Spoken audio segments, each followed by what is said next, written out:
Audio Jungle.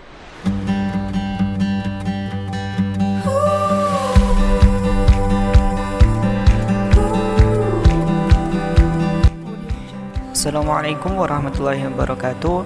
Berjumpa lagi dengan saya Mimin Info.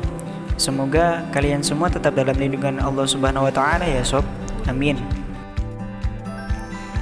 Nah sob, Indonesia memang dikenal memiliki adat dan budaya yang beraneka ragam. Nah, di sini Mimin akan membahas tradisi-tradisi unik yang ada di Indonesia. Pasti kalian ingin tahu kan apa-apa aja tradisi itu? Sebelum itu, mari kita bersama-sama membangun channel ini dengan cara mengklik tombol like, subscribe, serta aktifkan loncengnya dan share video ini sebanyak mungkin.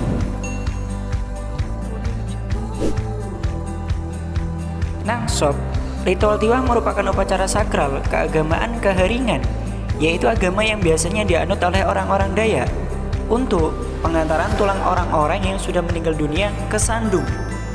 Sandung adalah tempat semacam rumah kecil yang memang dibuat khusus untuk jenazah yang sudah meninggal dunia.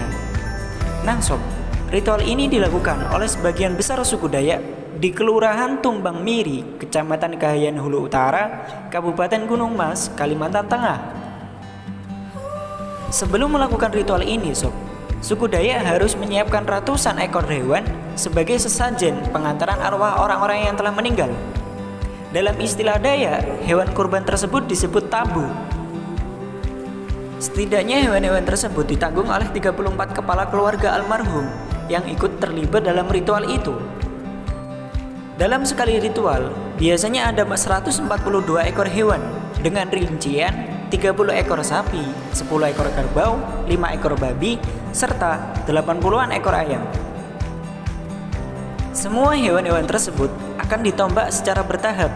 Setelah ditombak, daging hewan tersebut akan dimasak untuk diberikan kepada tetangga dan tamu-tamu yang berkunjung ke lokasi tiwah. Berbeda dengan hewan lainnya, ayam hanya disembelih tanpa ditombak.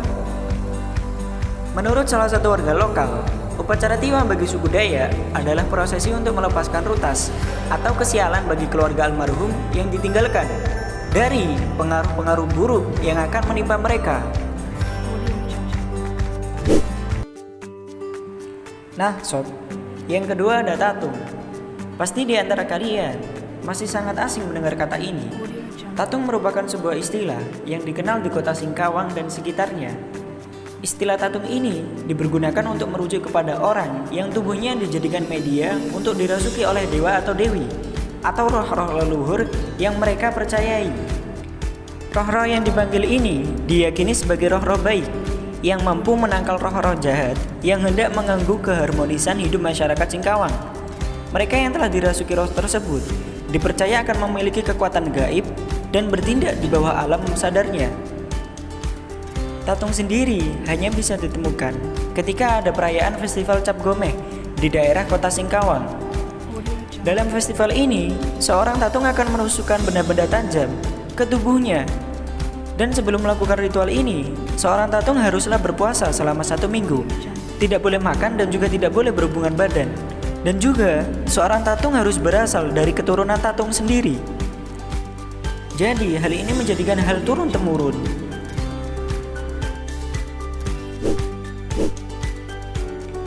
Nah sob, yang ketiga ada berobosan Jawa. Berobosan adalah ritual yang dilakukan oleh masyarakat Jawa ketika ada kerabatnya yang meninggal. Berobosan sendiri dilakukan dengan cara berjalan di bawah keranda mayat yang sedang diangkat tinggi-tinggi.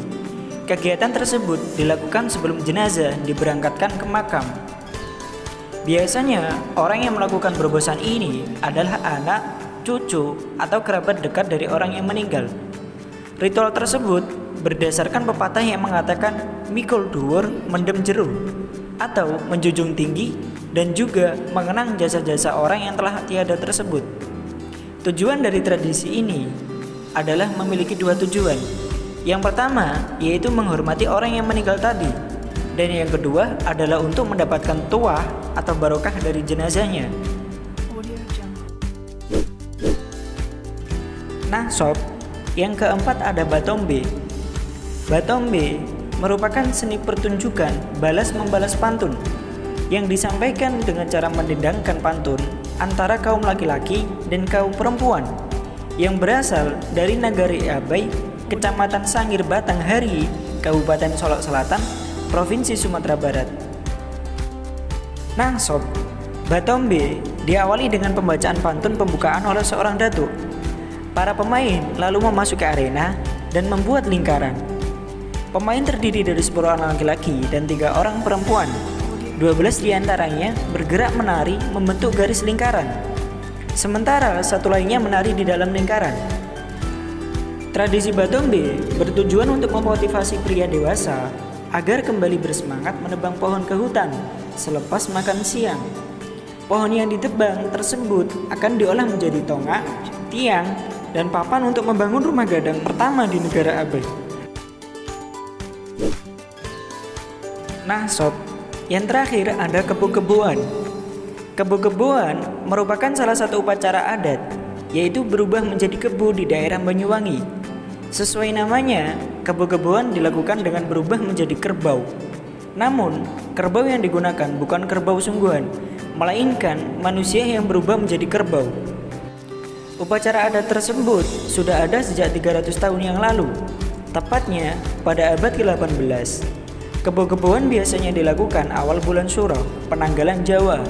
Tujuan dari upacara adat ini adalah bentuk rasa syukur kepada Allah Subhanahu wa Ta'ala atas hasil panen yang melimpah dan merupakan doa agar proses tanam benih untuk tahun depan dapat menghasilkan panen yang melimpah. Terdapat 2 desa di Banyuwangi yang masih melestarikan tradisi kebu-kebuan ini. Desa tersebut adalah Desa Alian dan Alas Malang. Tujuan dan fungsinya sama, yang membedakan adalah alur penyajiannya. Di Desa Alian, seluruh ritual masih dilakukan secara aturan adat. Sedangkan kebu-kebuan di Desa Alas Malang merupakan imitasi yang dilakukan dengan tujuan pariwisata. Kerbau mempunyai simbol sebagai tenaga andalan bagi petani. Binatang kerbau merupakan binatang yang lekat dengan kebudayaan agraris.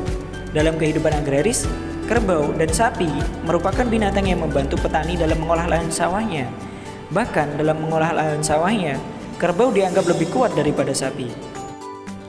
Nah sob, itu tadi adalah tradisi-tradisi unik yang ada di Indonesia. Oleh karenanya, kita selaku bangsa Indonesia harus menjaga tradisi-tradisi tersebut dan juga melestarikannya. Jangan sampai tradisi-tradisi tersebut dikuasai oleh negara lain atau bahkan diklaim menjadi milik mereka. Sekian dari saya selaku Mimin.